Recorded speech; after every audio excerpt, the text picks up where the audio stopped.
Il est 11h30. Je pense qu'on va pouvoir démarrer ce webinaire. Bonjour à tous.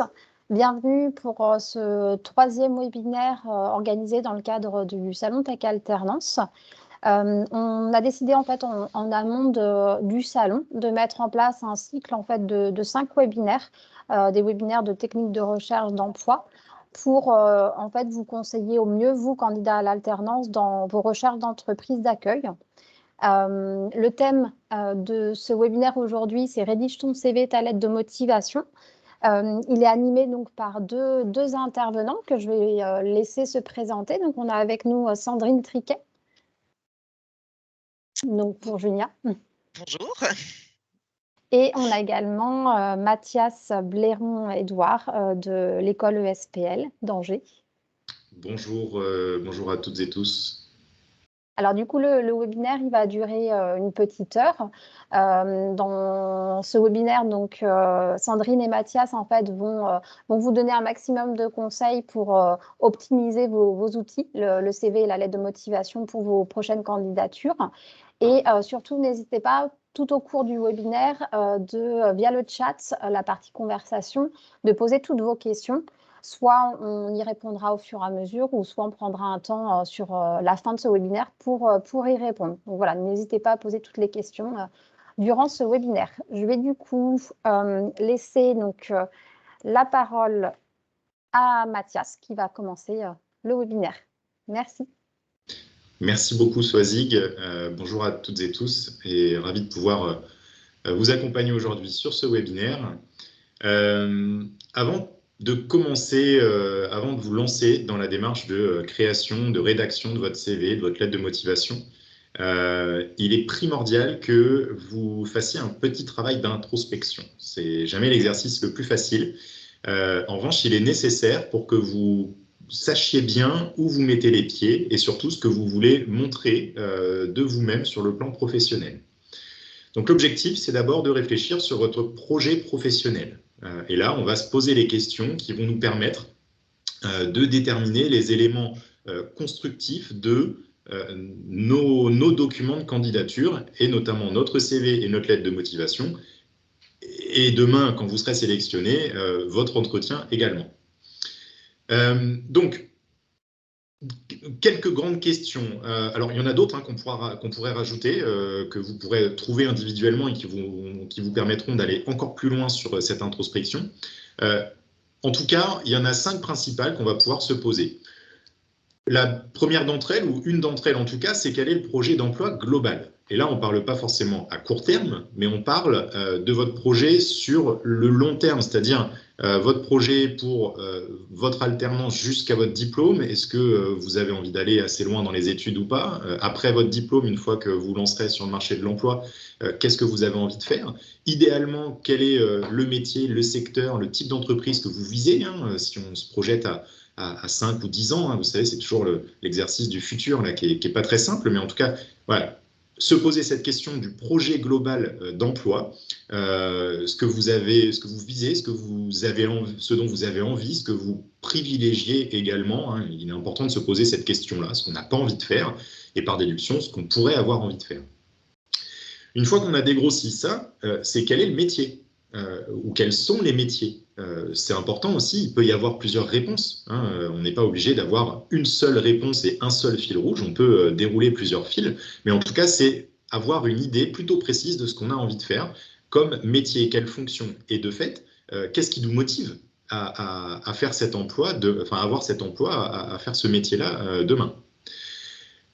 Après, on va avoir un travail un petit peu plus pragmatique sur le marché de l'emploi en lui-même. Et donc là, on va déterminer justement des secteurs d'activité un petit peu plus précis, des zones géographiques aussi un petit peu plus précises. En tout cas, c'est comment j'oriente mes recherches, vers quoi j'oriente mes recherches. On peut se poser la question aussi des contraintes, des choses qu'on ne souhaite pas faire ou qu'on ne pense pas pouvoir faire. Il y a des compétences qu'on estime ne pas forcément avoir et donc des postes qu'on pourrait ne pas occuper ou qu'on estime ne pas pouvoir occuper. Mais ça, c'est important aussi de se poser la question puisque potentiellement dans votre parcours de candidat et dans votre parcours professionnel, la question se posera à un moment ou à un autre. lorsque vous aurez certaines opportunités. Et de la même manière, et en tout cas c'est une question qui découlera de la question précédente, ou qui sera corrélée en tout cas, quels atouts j'ai en tant que candidat, en tant que candidate, de par ma formation, de par les précédentes expériences, de par également les compétences. Donc là, on parle bien de ce que vous savez faire. Donc voilà, c'est vous poser la question sur qu'est-ce qui est à mettre à votre crédit sur cette candidature. Là, ces questions-là, et celles qu'on va voir après, elles vont déterminer peut-être plusieurs réponses. Il peut y avoir 1, 2, 3 réponses. De fait, on le verra tout à l'heure avec Sandrine et sur la suite du déroulé, c'est que vous pouvez avoir 1 ou 2 ou 3 modèles de CV, de lettres de motivation qui vont découler des réponses que vous avez trouvées à ces questions que vous vous posez. Sur les compétences, justement, la dernière question à laquelle on a répondu tout à l'heure, enfin à l'instant, les compétences, on peut les diviser en 3 catégories. Donc, ce sont là clairement vos atouts, justement. Il y a d'abord le savoir, c'est-à-dire là la partie théorique de ce que vous avez pu faire jusqu'à maintenant. Donc, ce que vous avez appris en cours, évidemment, principalement, mais aussi au cours de certaines expériences, puisque la formation sur le terrain, elle est aussi primordiale. Et ce que vous avez appris à faire en dehors, enfin ce que vous avez appris plutôt en dehors par vos lectures, par des conférences, par des séminaires, par des webinaires éventuellement, etc., etc. Vous avez aussi le savoir-faire. Donc là, c'est bien ce que vous avez déjà mis en pratique. Alors, soit au cours d'expériences professionnelles principalement, mais ça peut être aussi au cours d'expériences associatives. Ça peut être des expériences que vous avez eues même en dehors de tout emploi. Ça peut être quand vous bricolez à la maison, il y a de la compétence. Quand vous jardinez, quand vous même au sport, il peut y avoir aussi des compétences un petit peu spécifiques que vous pouvez avoir acquises. Et enfin, une catégorie d'atouts primordial également en entreprise, c'est le savoir-être. Donc là, le savoir-être, c'est plutôt l'attitude, c'est votre posture, et notamment sur l'aspect professionnel. Donc là, on parle de relationnel, on parle d'élocution, la manière dont vous parlez, par exemple, la manière que vous avez d'aller vers l'autre, de créer du lien, la manière que vous avez aussi votre capacité de synthèse, votre capacité de réflexion, votre capacité, votre prise d'initiative, la proactivité, ce genre de choses. Tout ça, c'est ce que vous êtes au final. D'accord ? Donc, on distingue bien ce que vous savez, ce que vous savez faire et ce que vous êtes. Comment vous vous comportez en société et notamment dans le groupe.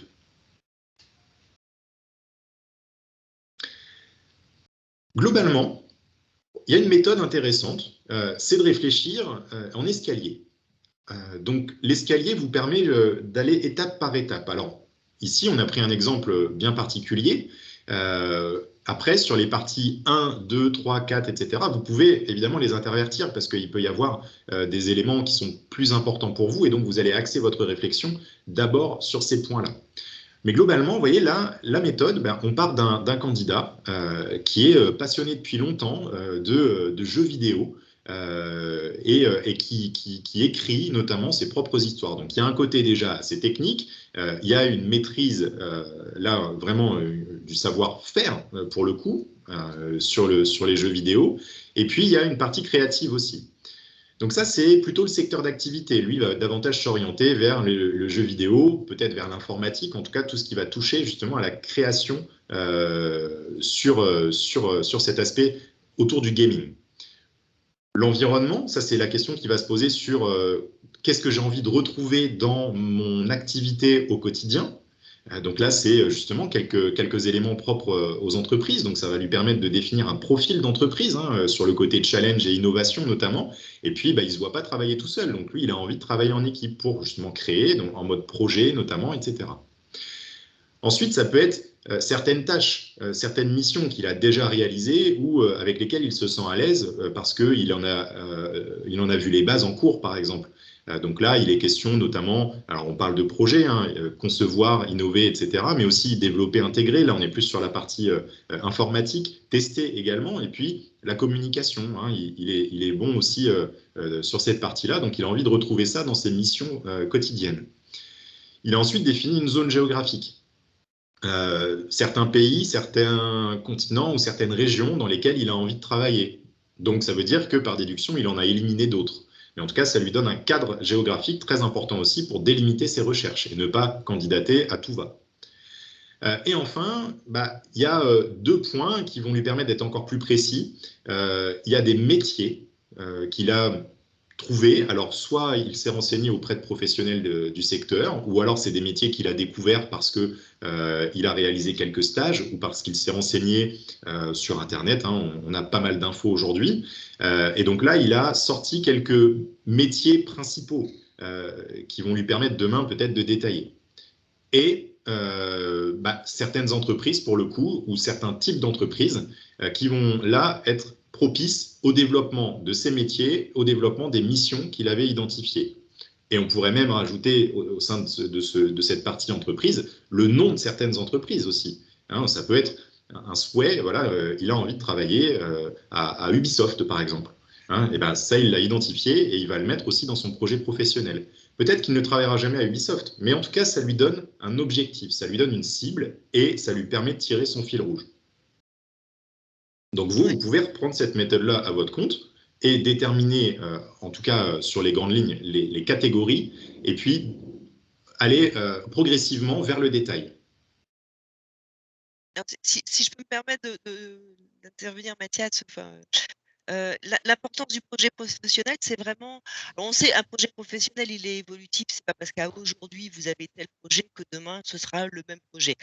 Mais il est vraiment important que vous y réfléchissiez avant de vous lancer, car un recruteur, ce qu'il cherche, c'est un professionnel, c'est pas un étudiant. Même si vous postulez pour des postes d'alternant ou vous allez encore poursuivre des études, lui, ce qu'il va rechercher, c'est un professionnel. Donc il faut réussir à prendre cette posture de professionnel.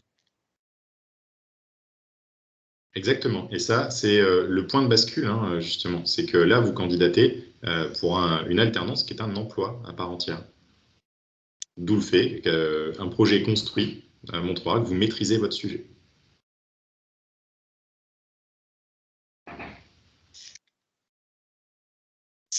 Alors, je vais prendre le relais sur le CV pour essayer de vous aider à construire le CV le plus pertinent possible, sachant que, bien sûr, ce que je vais vous dire, ce sont des conseils, mais qu'un CV, ça doit essentiellement vous ressembler. Vous devez vous l'approprier. Il n'y a pas une méthode classique, il y a des choses à faire et à ne pas faire, mais il n'y a pas la méthode qui fonctionne à tous les coups.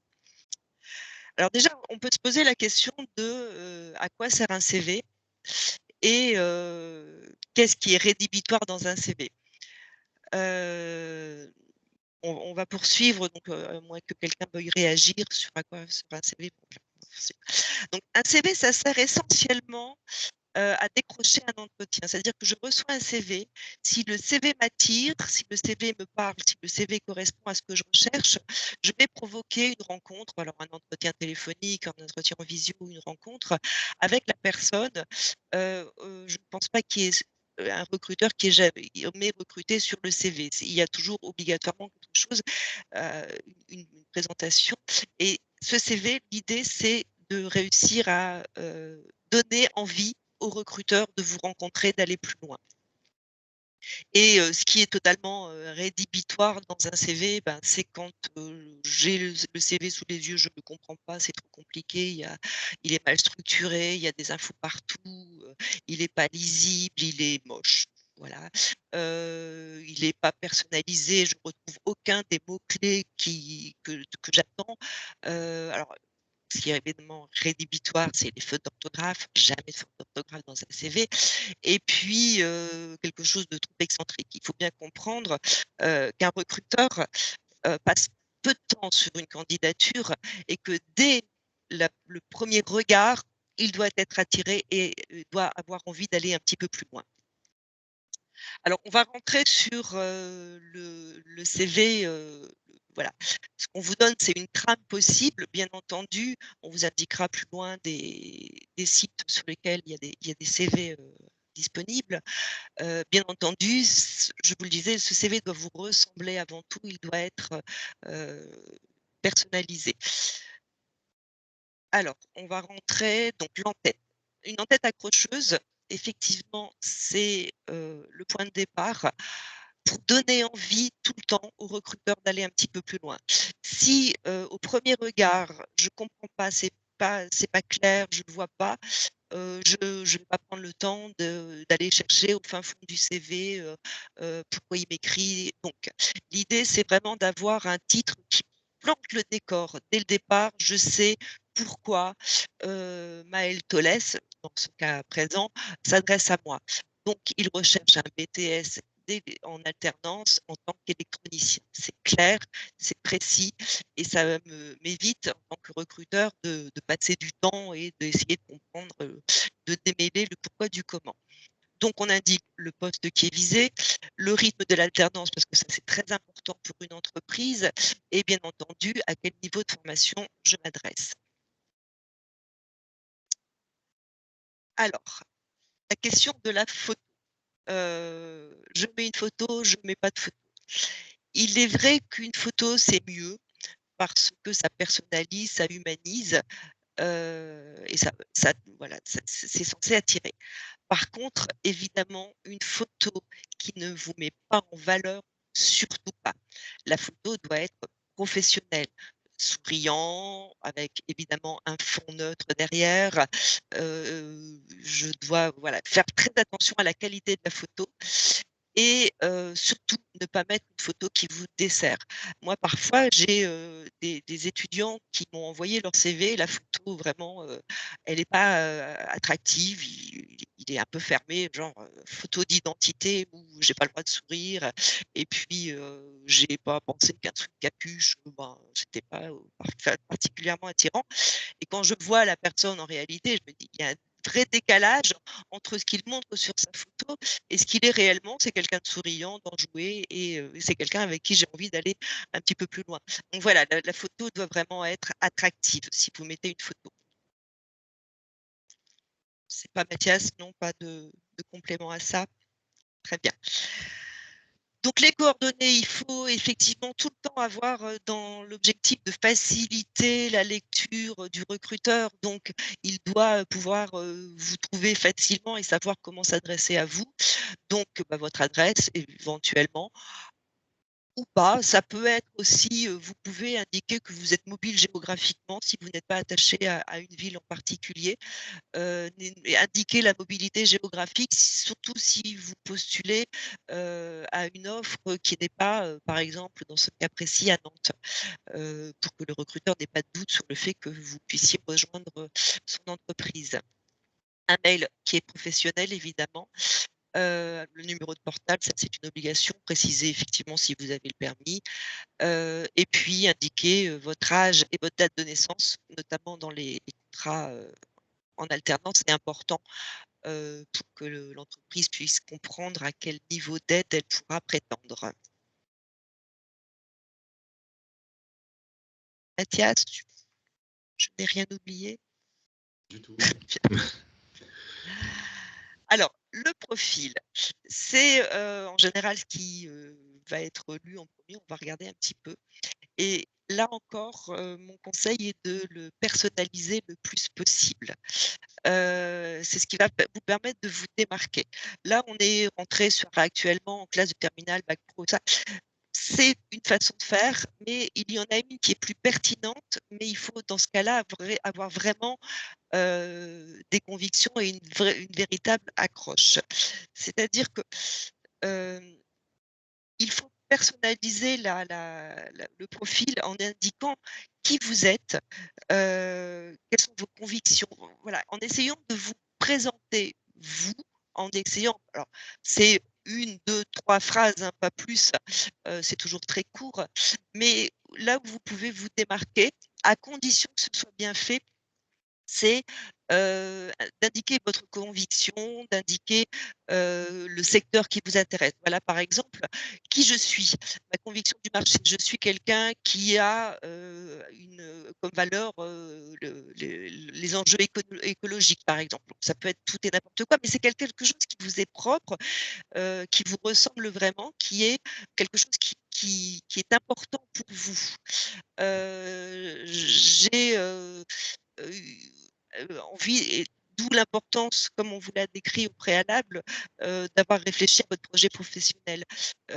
J'ai envie d'apporter ma pierre à tel édifice, j'ai envie de pouvoir rejoindre une entreprise qui a telle valeur, qui a telle envergure, qui a tel projet, enfin voilà. Et l'idée, c'est dans une phrase très courte de 4-5 lignes, de vous démarquer en indiquant pourquoi vous avez envie de rejoindre cette entreprise-là, quelles sont vos valeurs, quelles sont vos convictions. Enfin voilà, c'est très vaste, il n'y a pas de phrase clé, mais elle doit vous ressembler le plus possible. Et si c'est bien fait, ça peut vraiment permettre de faire la différence sur une candidature. Alors, on a une question de Marie qui nous demande, est-ce qu'en indiquant l'âge, cela peut nous desservir lorsque l'on a dépassé la quarantaine? Alors, j'ai envie de répondre à Marie, si ça vous dessert, n'allez pas dans une entreprise qui a ce genre de comportement. Si un recruteur ne souhaite pas intégrer des personnes de tout âge, alors, il faut savoir déjà que l'âge n'est pas, on ne peut pas, un recruteur n'a pas le droit de faire de discrimination sur l'âge. Bon, ça c'est de la théorie, on sait comment ça se passe en pratique. Moi, personnellement, j'indiquerai l'âge. Si c'est discriminant pour une entreprise, mais franchement, il ne faut pas aller dans cette entreprise-là. Je me permettrais d'ajouter également que de toute façon, votre CV, votre candidature, en fait, elle doit être basée sur la transparence. Donc, quoi qu'il en soit, il faut que le recruteur il sache de quoi il en retourne en travaillant avec vous. Donc, évidemment, si vous avez passé la quarantaine, le recruteur n'aura peut-être pas, je ne sais pas si on pense à l'alternance, par exemple, il n'aura peut-être pas toutes les aides auxquelles il peut prétendre à aujourd'hui. En revanche, il trouvera d'autres bénéfices à travailler avec vous. Donc ça veut dire que votre candidature, elle devra comporter, et ça, Sandrine va finir de le présenter, mais votre candidature va présenter justement de manière positive tous les atouts qui sont en votre faveur, que vous pouvez proposer à l'entreprise. Donc certes, il y aura peut-être votre âge et votre date de naissance qui vont apparaître comme étant un petit peu original par rapport à ce que peut rencontrer le recruteur d'ordinaire. Cependant, il y trouvera son compte également. À vous de lui montrer qu'il a quelque chose à y gagner. Et puis de toute façon, en fonction du CV et en retraçant votre parcours, il va le deviner l'âge. Donc, aucun intérêt à le cacher. On va rentrer un petit peu plus concrètement, voilà, sur le CV. Bien entendu, indiquer les diplômes que vous avez déjà. De manière très claire, et là encore, pour que ce soit très lisible, l'intitulé exact, la date d'obtention, le lieu, et puis effectivement, s'il y a une mention, ne pas oublier d'indiquer. Et indiquer, comme c'est fait là, le projet d'alternance, c'est-à-dire que projet BTS électronique technique, on comprend bien que la personne n'a pas le BTS, puisque les dates sont 2021, 2023, ce sera 2022, 2024 par exemple pour cette année. Ça peut être admissible dans telle formation, mais l'idée c'est bien de comprendre que si le recruteur à la lecture du CV va plus loin avec vous, vous serez à l'issue titulaire d'un BTS électrotechnique en alternance. Et bien entendu, un CV se présente toujours dans un ordre chronologique inversé, de l'expérience la plus récente à l'expérience la plus ancienne. Toujours dans l'idée que le lecteur, le recruteur va lire du haut en bas et là, il va lire BTS et ça va être le mot-clé, ça va être BTS plutôt que brevet des collèges qui, au final, on s'attend un petit peu que ce soit un diplôme acquis. Pour vos expériences, alors il est important de mettre celles qui sont le plus en lien avec le projet, le poste visé, bien entendu. il est important d'indiquer toutes les expériences que vous avez. Parfois, j'ai des étudiants qui me disent: «Mais j'ai pas d'expérience, j'ai jamais travaillé, j'ai jamais eu de CDD, j'ai jamais eu de CDI». Les expériences professionnelles, c'est également les stages, c'est également les jobs étudiants et au-delà, ça c'est également les projets sur lesquels vous avez pu travailler au cours de vos études, les projets pédagogiques, les projets de groupe. Surtout s'ils sont en lien avec le poste visé, c'est vraiment important de les noter. Il faut que vous réfléchissiez à tout ce que vous avez déjà mis en œuvre qui pourrait intéresser le recruteur, auquel vous vous adressez. Ça peut même être des projets personnels. Je suis, férue de mécanique et j'ai déjà, démonté et remonté une voiture et j'ai envie d'aller dans une autre de suivre une formation en mécanique et d'entrer, d'être intégrée dans une entreprise, pardon, qui travaille en mécanique, indiquer quelque part, alors ça peut être projet personnel, que vous avez concrètement réussi à démonter et à remonter un moteur, par exemple. Il faut toujours être le plus concret possible aussi, parce que les recruteurs veulent à travers un CV, ce qu'ils vont chercher à percevoir, c'est les compétences que vous avez. Et donc, plus vous serez concret dans votre, descriptif, plus ça lui parlera. On est bien entendu sur une page, après 10 ou 15 ans d'expérience, on peut passer à 2 pages, mais là, heu, quand on est junior, on est sur une page. Bien entendu, toujours de manière très précise avec les dates, les mois, les intitulés exacts des postes qui ont été occupés et des descriptions donc concrètes des missions. Du concret, du concret, du concret, c'est ce qui parle le plus aux recruteurs. Et vous pouvez effectivement indiquer, si vous le souhaitez, des références, si vous en avez, en étant bien entendu en accord, avec la personne que vous allez citer dans la prise de référence. Sur les compétences, là encore, du concret, du concret, du concret. Alors les compétences que vous avez, elles sont diverses et variées. Elles peuvent être acquises de par vos études ou, de par vos expériences professionnelles. Hem, donc ce que vous avez vu en cours, ce sont des compétences. Les matières que vous avez étudiées, ce sont des compétences que vous avez acquises. Maintenant, si vous êtes pas bon du tout dans une matière, bah, évitez de mettre cette compétence-là. Par contre, il faut bien comprendre que si vous indiquez une compétence, il faut pouvoir quand vous avez un CV, quand vous envoyez un CV, il faut pouvoir parler oralement de tout ce qui est indiqué dans le CV. Donc je suis recruteur et je vous demande quelles sont vos compétences. Vous avez indiqué, installation et paramétrage de systèmes communicants. Qu'est-ce que c'est? Qu'est-ce que vous mettez derrière ça? Donc il faut vraiment toujours être très réaliste et avoir en tête quand on rédige un CV que l'on peut ensuite verbalement être amené à décrire son CV. Les langues, voilà, indiquer le niveau, lu, écrit, parlé et bien entendu, on n'invente rien. Si vous n'avez pas un niveau, vous mettez pas la langue, c'est très grave. Pareil pour les compétences informatiques, ne mentionnez que les logiciels que vous êtes en mesure d'utiliser. Même si vous n'êtes pas un expert du logiciel, l'idée c'est si on me demande de travailler sur tel logiciel, j'y arriverai. Je suis en mesure de le faire. Ça prendra plus ou moins de temps en fonction du logiciel que je maîtrise.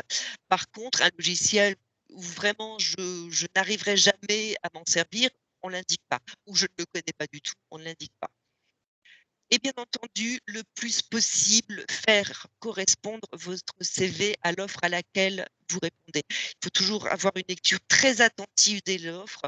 C'est bourré de mots-clés, c'est ce qu'on appelle les mots-clés, c'est le descriptif de l'offre. Et l'idéal pour un recruteur, c'est de retrouver, sans que vous ayez bien entendu rien inventé, retrouver dans le CV les mots-clés qu'il recherche et qu'il a transmis à travers son offre. Je me permets de compléter, Sandrine.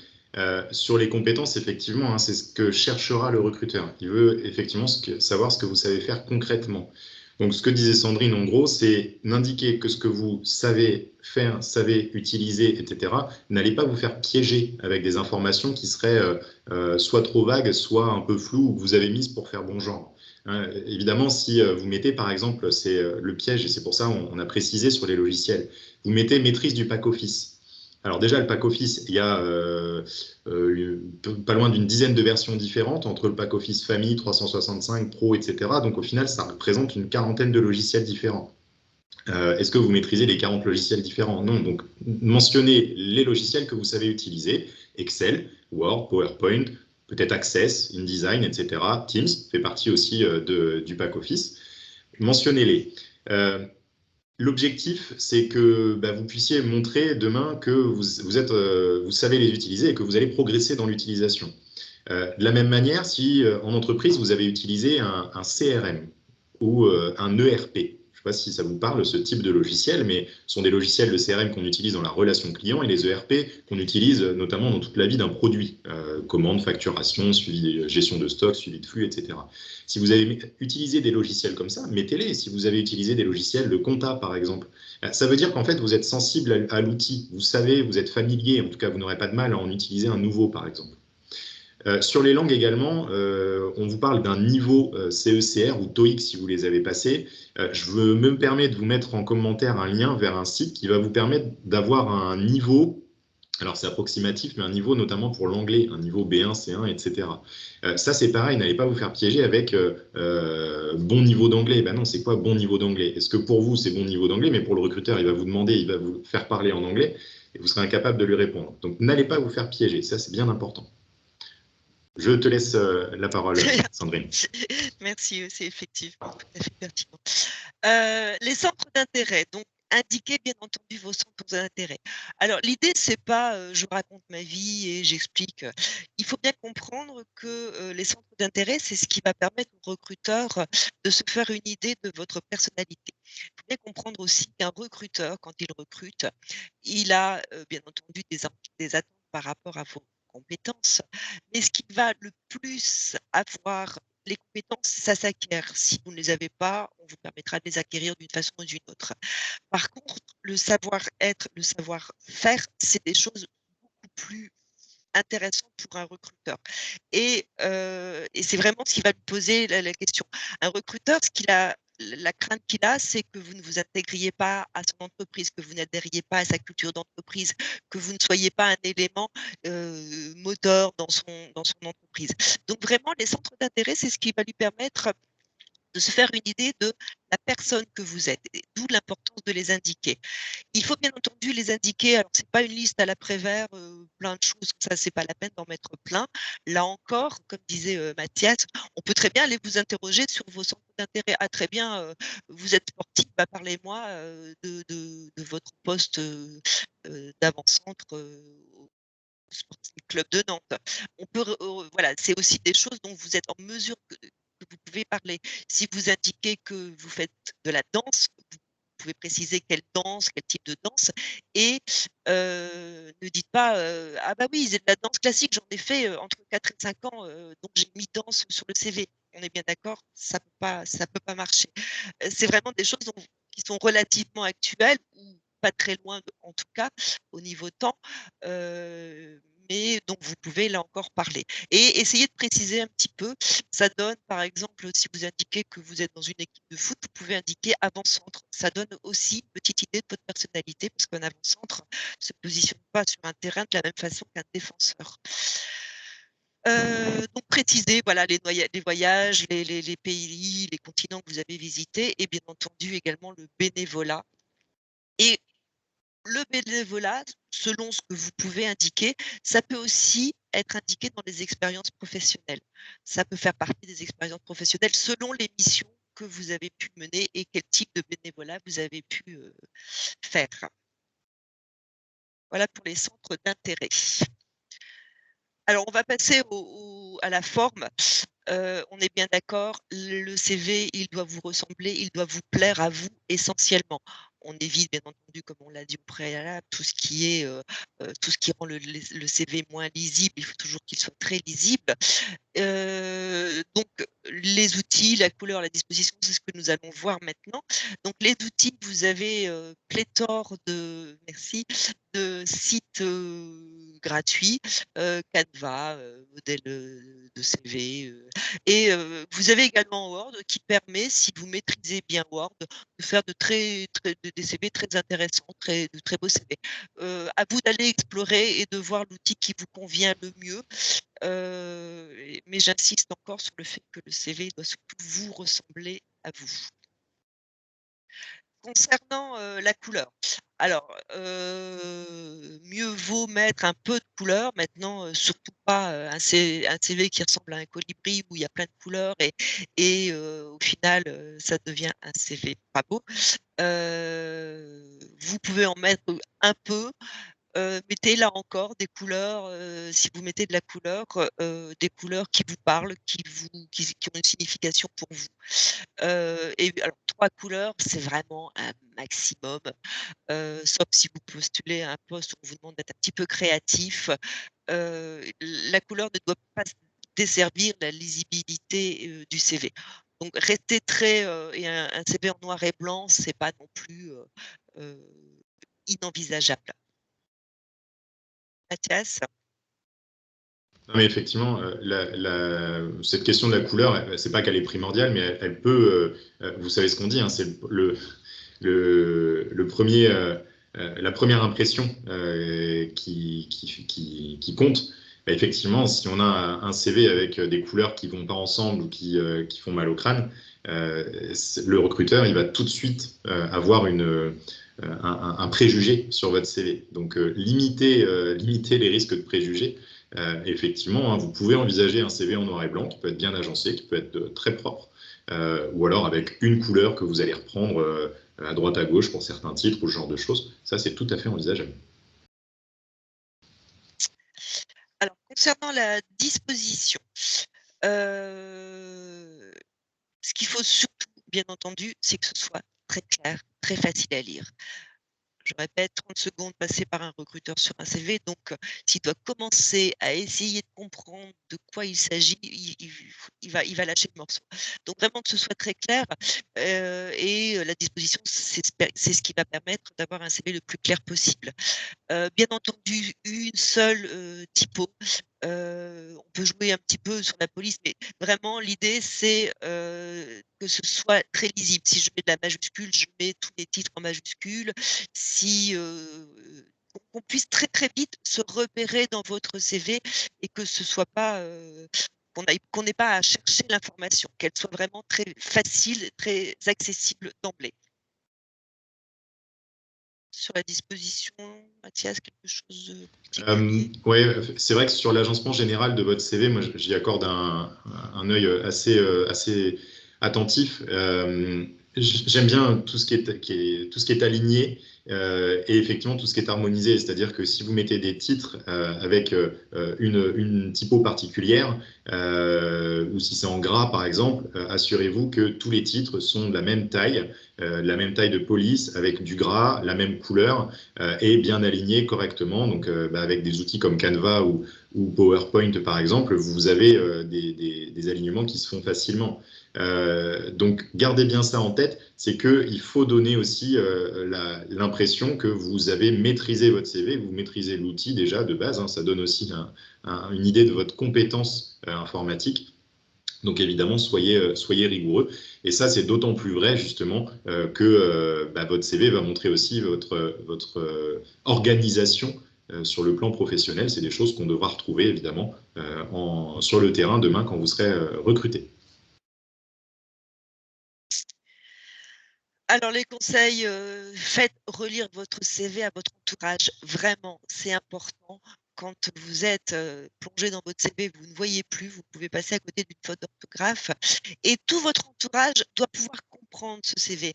Même si vous faites relire à votre cousine, à votre meilleure amie ou à quelqu'un qui n'est pas spécifiquement un spécialiste de la cible que vous voulez atteindre, si lui-même ne comprend pas, dites-vous que c'est qu'il y a quelque chose qui ne va pas dans le CV. Ça doit être vraiment accessible à tous. Tout le monde doit pouvoir lire un CV. Donc, bien entendu, le faire relire pour les fautes d'orthographe. Mais si vous faites relire à quelqu'un, même qui n'est pas, je vous dis, un spécialiste et qui vous dit votre CV il est moche, posez-vous la question de savoir pourquoi il n'adhère pas à ce CV. Bien entendu, les fautes d'orthographe, on l'a dit, c'est totalement rédhibitoire. On n'a pas le droit à une seule faute d'orthographe dans un CV. Donc, relire et relire, vous pouvez faire relire par plusieurs personnes. Et très souvent, les recruteurs impriment les CV. Donc, ayez en tête, quand vous rédigez votre CV, de l'imprimer et de voir ce que ça rend une fois imprimé. Parfois, il tourne très très bien en écran, puis quand on imprime, ça ne rend plus du tout la même chose. Donc, il est important que vous l'imprimiez et que vous vous rendiez compte, que vous constatiez qu'il est toujours bien lisible, même quand il est imprimé.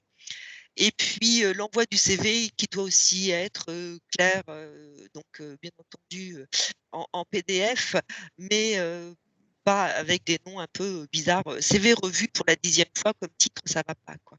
Il faut vraiment un titre qui soit totalement neutre. Donc CV, nom, prénom, par exemple, ça va très bien.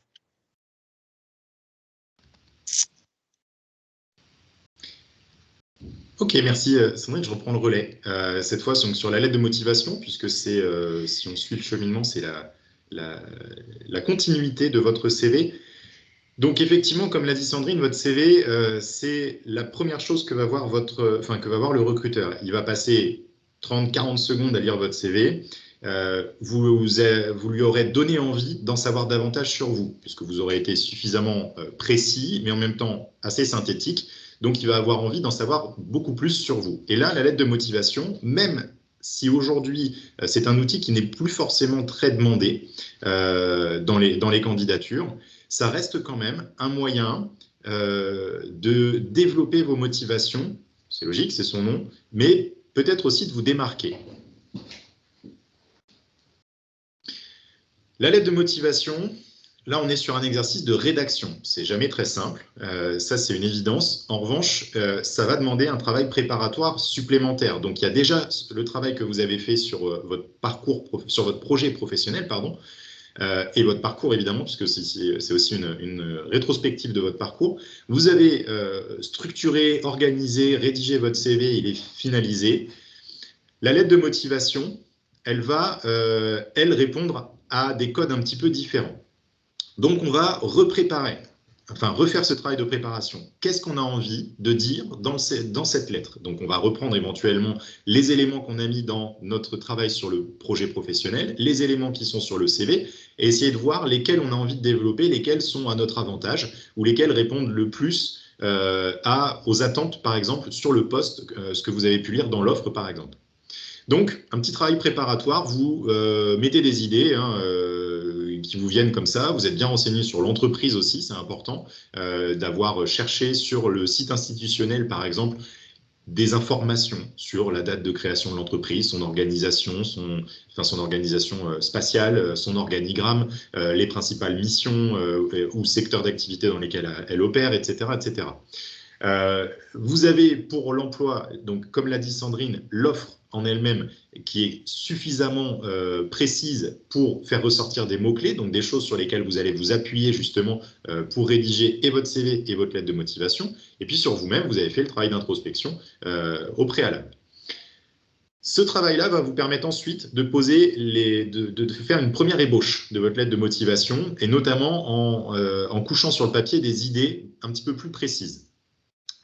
Les éléments, là, vous allez les structurer, leur donner en tout cas une forme un petit peu plus consistante et surtout plus compréhensible, plus lisible pour la rédaction finale.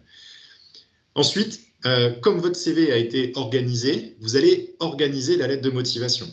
Donc là, les éléments, justement, comme sur un plan détaillé, vous êtes tous plus ou moins familiers, j'imagine, des rédactions, des dissertations, ce genre de choses. Vous avez à la base rédigé, en tout cas, un plan détaillé. Vous avez structuré de manière assez précise vos écrits. Là, c'est le même principe. Sans forcément rentrer dans la rédaction à proprement parler, on va en tout cas prendre les grandes parties qu'on va détailler juste après, prendre les grandes parties et mettre les idées principales qui rentrent dans ces parties-là. Et puis, une fois qu'on a notre structure, on va mettre la forme, cette fois, et rédiger notre lettre de motivation. Attention, comme pour le CV qui a été rédigé de manière concise, la lettre de motivation ne doit pas être une énumération de vos qualités, de vos motivations. C'est des phrases précises, très simples et plutôt courtes. Donc, on veut du dynamisme aussi. Quand on lit la lettre de motivation, pardon, on ne veut pas de phrases à rallonge avec des virgules partout. On veut des phrases très bien construites et qui ne font pas plus d'une ligne idéalement, quoi, en gros, hein, c'est l'idée générale. On va voir donc juste après, justement, comment on va pouvoir organiser un petit peu notre réflexion de base sur le travail préparatoire. Donc, la lettre de motivation, en gros, votre CV a été retenu parce que le recruteur a détecté des éléments qui lui ont mis la puce à l'oreille. Vous savez sur quels éléments le recruteur a accroché. Donc, vous avez développé sur ces mêmes éléments-là et vous allez exprimer de manière un petit peu plus précise votre projet professionnel. Il y a deux cas de figure. Soit effectivement, vous répondez à une offre que vous avez vue sur un job board ou sur le site de l'entreprise. Et donc là, vous allez reprendre justement les éléments qui sont dans l'offre. Hein, Sandrine parlait tout à l'heure des mots-clés. Vous allez les reprendre. Il faut qu'ils apparaissent dans la lettre de motivation et dans le CV, évidemment. Ça va être un appui, en tout cas, au déroulement de votre lettre. Il y a des éléments concernant l'entreprise ou le poste que vous imaginez. Peut-être le salaire, peut-être les missions annexes, etc. Mais vous allez aller les chercher, alors soit par des échanges avec des professionnels ou alors justement sur le site de l'entreprise, peut-être certaines précisions. Et dans le cadre de la candidature spontanée, le travail il va être un petit peu le même, mais il va être beaucoup plus consistant. C'est-à-dire que là, pour le coup, vous vous serez renseigné précisément sur l'entreprise. Vous aurez peut-être échangé justement avec des professionnels de cette entreprise-là, via LinkedIn par exemple. Ça fera l'objet d'un prochain webinaire éventuellement, mais surtout LinkedIn ou des enquêtes métiers auprès de votre réseau, peut-être. Hein, profitez aussi de votre réseau pour vous amener des éléments concrets, assez factuels. Et utilisez aussi, notamment LinkedIn, c'est le plus pertinent pour ça, pour trouver qui est responsable du recrutement. Est-ce que ce sont juste les RH, mais il peut y avoir aussi un responsable d'activité. Hein. Par exemple, vous postulez sur les méthodes, et bien vous allez chercher le responsable de production, par exemple. Donc, allez chercher ça. Il y a plein d'outils aujourd'hui sur Internet, notamment, qui vont vous permettre de trouver des noms précis. Peut-être pas les coordonnées, mais en tout cas, votre lettre de motivation va être adressée à quelqu'un en particulier. Peut-être que ce n'est pas cette personne qui lira en premier votre candidature. N'empêche qu'on sait que vous avez fait le travail et que vous savez, grosso modo, où vous allez. Donc, sur la structuration, ça, souvenez-vous, c'est la troisième étape. Hein, après avoir couché les idées principales sur le papier, vous allez structurer votre lettre. Et donc, la lettre, elle va être composée de 3 paragraphes principaux autour desquels gravitent les autres petits paragraphes d'accroche. Donc, on a évidemment sur l'agencement global, évidemment, vous rappelez vos coordonnées, vous écrivez bien à qui vous vous adressez. Vous précisez aussi qu'il y a un objet particulier, donc soit c'est une candidature spontanée, soit c'est une candidature en réponse à l'offre que vous avez trouvée sur un job board ou sur le site.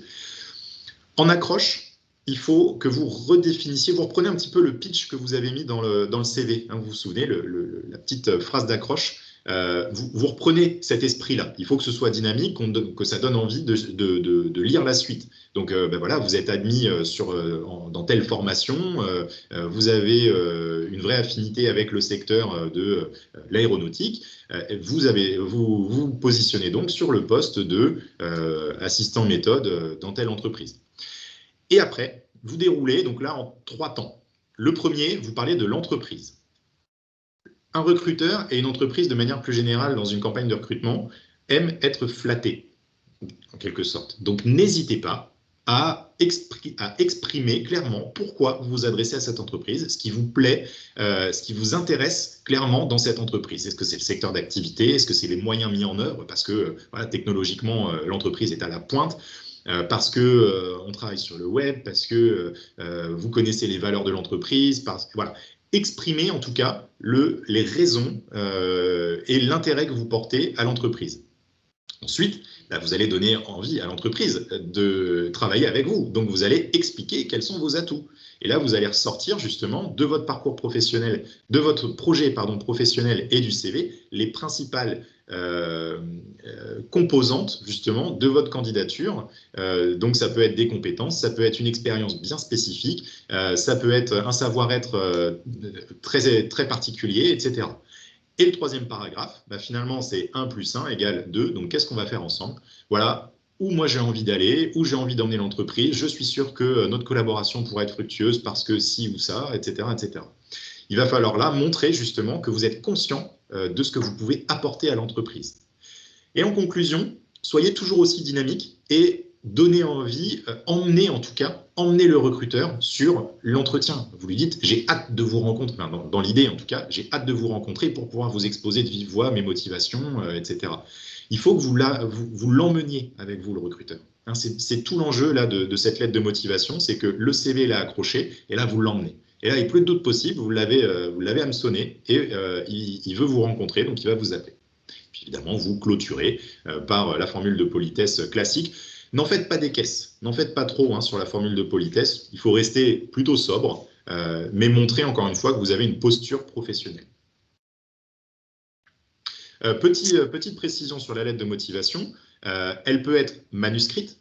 Si vous avez par exemple une belle écriture et qu'il n'y a pas de rature ou ce genre de choses, évidemment, n'hésitez pas à le faire en manuscrit. Ça montre encore plus de motivation, mais c'est tout à fait accepté que ce soit typographié et que ce soit envoyé au format PDF, évidemment. Oui, alors, sur la lettre de motivation, j'ajouterais juste que c'est vraiment un moyen de vous démarquer positivement. Et surtout, pas de lettre de motivation générique, pas la même lettre de motivation que j'envoie à tout le monde, ça se voit directement. Et dans ce cas-là, il vaut mieux pas en mettre. Exactement. Merci Sandrine, merci Mathias pour cette présentation. Alors avant de passer aux questions, vous trouverez donc sur cette planche quelques entreprises qui sont déjà inscrites sur la plateforme Tech Alternance.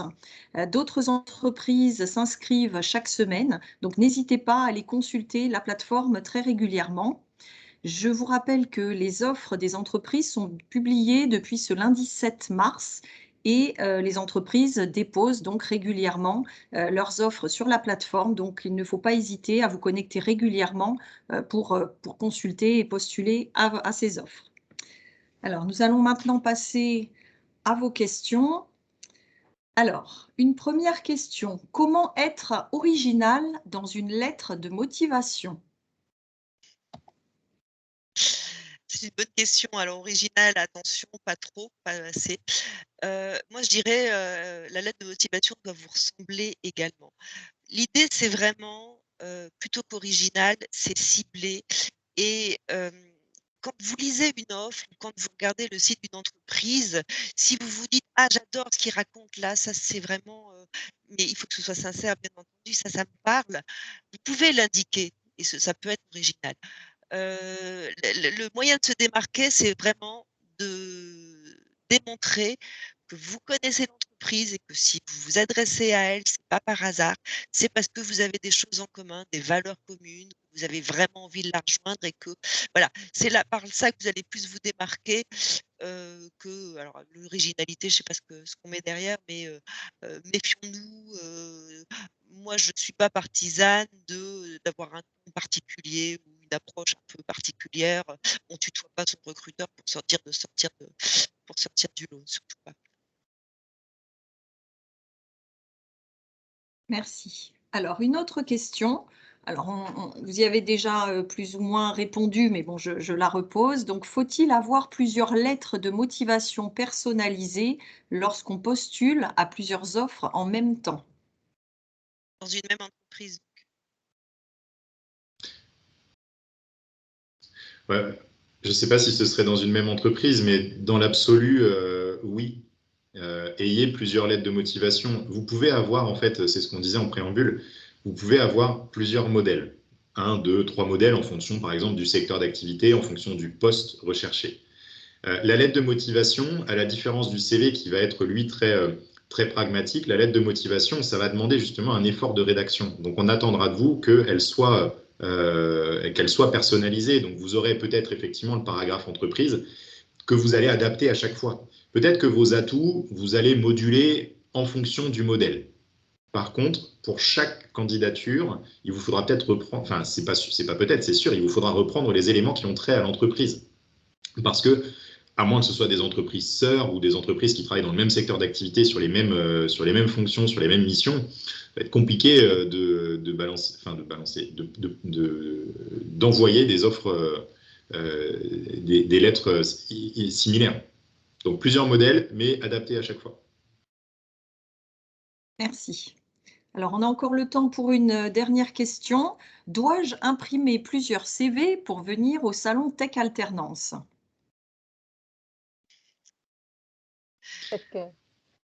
Peut-être que c'est à nous de répondre, je ne sais pas. Oui, peut-être, on vous laisse. Alors, je vais prendre la parole, Swazig. Je suis organisatrice du salon avec Céline. Donc, pour n'importe quel salon, hein, salon d'orientation, job dating, venez avec plusieurs CV. L'idée, c'est d'en laisser un à chaque recruteur que vous allez voir sur chaque stand pour qu'il puisse avoir en fait les informations concernant votre profil. Donc, effectivement, sur la plupart des salons, c'est rare que vous puissiez imprimer ou faire des photocopies sur place. Donc, venez avec plusieurs CV, effectivement, le jour J. Et je pense, je me permets de compléter, mais je pense qu'il peut être intéressant, effectivement, de distribuer votre CV aux recruteurs que vous rencontrerez sur le salon, de le distribuer physiquement. Et effectivement, vous allez probablement le renvoyer, par exemple, lors d'une relance, le renvoyer en pièce jointe de manière à ce que le recruteur se souvienne et qu'il se dise « Ah oui, c'est vrai que j'ai rencontré cette candidate et je me souviens la forme du CV, la photo, etc. Je me souviens bien de qui elle est. » Donc oui, il faut en avoir en papier et peut-être le renvoyer après en digital. Effectivement, Mathias, ça me fait penser, effectivement, vous, en tant que candidat, vous pouvez être en mesure de demander la carte du recruteur, en fait, pour renvoyer votre CV par mail, envoyer un mail de remerciement suite à l'échange que vous avez eu. Voilà, il ne faut pas hésiter de votre côté aussi à demander les coordonnées du recruteur que vous avez vu sur le salon. Merci à tous. Écoutez, s'il n'y a plus de questions, voilà, je vous propose de regarder le planning des prochains webinaires. Donc, le prochain aura lieu mercredi prochain, mercredi 23 mars à 18 h, sur le thème de la préparation de l'entretien de recrutement. Concernant ce webinaire, vous pourrez le regarder en replay. Donc, sur la chaîne YouTube de Tech Alternance, voilà, donc qui s'affiche à l'instant, et il sera disponible d'ici quelques jours. Donc, je vous rappelle de vous connecter régulièrement sur la plateforme Tech Alternance pour voir les nouvelles offres qui sont publiées régulièrement par les entreprises.